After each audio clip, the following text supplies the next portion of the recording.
हरे कृष्णा या देवी सर्वभूतेषु शक्तिरूपेण संस्थिता नमस्तस्ये नमस्तस्ये नमो नमः। नवरात्रि यानी शक्ति की उपासना के दिन वर्ष में ऐसी 2 बार नवरात्रि आती है। एक है चैत्र मास की नवरात्रि और एक है अश्विन मास की नवरात्रि। और इस समय चैत्र मास की नवरात्रि का आरंभ हो चुका है। जैसा कि हमने नवरात्रि की पिछले वीडियो में सुना था कि हमें इस भौतिक दुर्ग से मुक्त होने के लिए देवी दुर्गा के दिव्य आशीर्वाद और मार्गदर्शन की परम आवश्यकता पड़ती है। देवी दुर्गा और कोई नहीं बल्कि भगवान श्री कृष्ण की बहिरंगा शक्ति है और हमें उनकी सेवा में संलग्न करती है। तो चलिए, चैत्र नवरात्रि के इन 9 शुभ दिनों में हम प्रत्येक दिन की देवी दुर्गा की सुंदर पौराणिक कथा का श्रवण करते हैं। नवरात्रि में मां दुर्गा के 9 विभिन्न स्वरूपों की पूजा की जाती है। देवी के यह रूप शास्त्रों में इस श्लोक द्वारा उल्लेखित है। प्रथमम शैलपुत्री, च द्वितीय ब्रह्मचारिणी, तृतीयम चंद्र घंटेकुश मांडे, चतुर्थ कम पंचम स्कंधमाथे, षष्ठम कात्यायनी, च सप्तम कालरात्रि महागौरी तिचष्मा, नवमम सिद्धिदात्री च नव दुर्गा प्रकीर्णनी। नामानि ब्रह्मणव महात्मनः अर्थात देवी दुर्गा के 9 रूप है। मां शैलपुत्री, मां ब्रह्मचारिणी, मां चंद्रघंटा मां, कुष्मांडा मां स्कंद, माता मां कात्यायनी मां, कालरात्रि मां महागौरी और मां सिद्धिदात्री। इस श्लोक के अनुसार चैत्र नवरात्रि के प्रथम दिन देवी दुर्गा के जिस स्वरूप की पूजा होती है उनका अति सुंदर नाम है माता शैलपुत्री। जैसा कि इस शब्द से ही इंगित होता है कि माता शैलपुत्री पर्वतराज हिमालय की पुत्री है। यदि उनके आध्यात्मिक स्वरूप पर दृष्टि डाली जाए तो हम देखते हैं कि उनका वर्ण श्वेत है और वे श्वेत रंग के ही वस्त्र धारण करती है। उनके दाएं हाथ में त्रिशूल और बाएं हाथ में कमल का पुष्प सुशोभित है। माता शैलपुत्री वृषभ अर्थात बैल की सवारी करती है, जिसके कारण इनका एक प्रसिद्ध नाम वृषारूढ़ा भी है। तो चलिए, सबसे पहले दिन आज हम माता शैलपुत्री की कथा का श्रवण करते हैं। जैसा कि हम जानते हैं कि दक्ष प्रजापति की 60 कन्याएं थीं। इनमें से सती नामक कन्या का विवाह दक्ष की इच्छा के विरुद्ध भगवान शिव से हुआ था।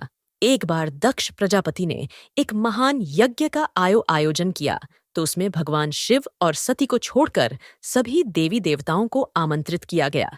जब सती को यह समाचार मिला तो वे अपने पिता के यज्ञ में जाने के लिए लालायित हो उठी। रुद्रदेव के मना करने पर भी सती नहीं रुकी और अपने पिता के यज्ञ में पहुंच गई। जब दक्ष ने सती के समक्ष ही भगवान शिव का अपमान किया तो उसे यह सहन नहीं हुआ और उन्होंने अग्नि में अपनी देह भस्म कर ढाली। अपनी प्रिय पत्नी सती के वियोग में महादेव ने भी वैराग्य धारण कर लिया और वे घोर तपस्या में लीन हो गए। इन्हीं दक्ष प्रजापति की एक और पुत्री थी जिनका नाम था स्वधा।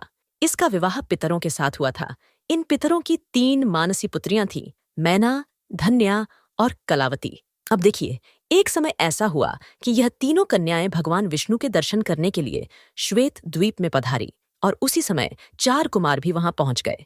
इन चारों सिद्ध गणों को देखकर वहां उपस्थित सभी लोगों ने अपने आसन से उठकर उनका स्वागत सत्कार किया, लेकिन पितरों की यह 3 कन्याएं अपने स्थान से नहीं उठी। यह देखकर चारों कुमार उन पर क्रोधित हो गए और उन तीनों को स्वर्ग से दूर होकर नर स्त्री बनने का श्राप दे ढाला। इस अभिशाप को सुनकर तीनों कन्याएं उनके चरणों में गिरकर क्षमा याचना करने लगी। इन तीनों पर दया दिखाते हुए चतुष्कुमारों ने इन्हें भिन्न भिन्न वरदान दिए। उन्होंने सबसे बड़ी कन्या मैना को पर्वतराज हिमालय की पत्नी और देवी पार्वती की माता बनने का वरदान दिया।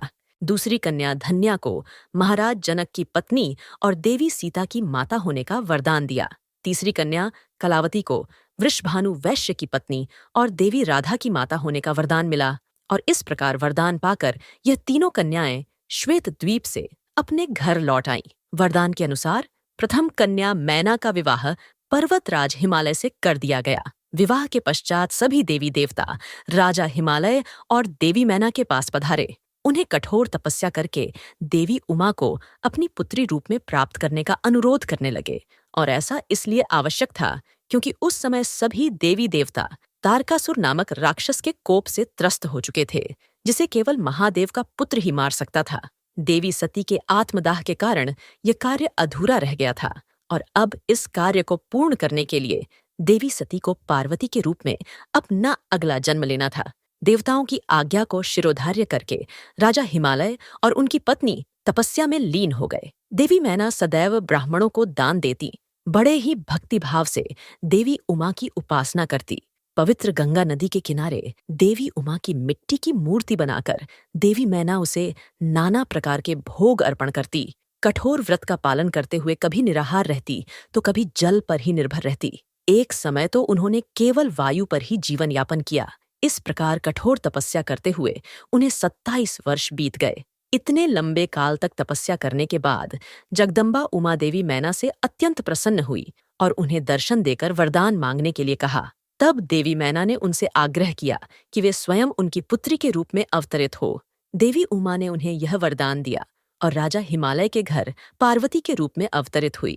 हिमालय पर्वतों के राजा थे और पर्वत को शैल भी कहते हैं, इसीलिए पार्वती का एक नाम शैलपुत्री भी पड़ा। उनका एक अन्य नाम हेमवती भी है। तो यह थी माता शैलपुत्री की संक्षिप्त कथा। आज प्रथम नवरात्रि के दिन माता शैलपुत्री की पूजा आराधना और उपासना की जाती है। उनकी पूजा करने के लिए इस दिन सुबह जल्दी उठकर स्नान आदि से निवृत्त होना चाहिए। इसके बाद विधिपूर्वक कलश स्थापना करें। माता शैलपुत्री का चित्र भी रखें।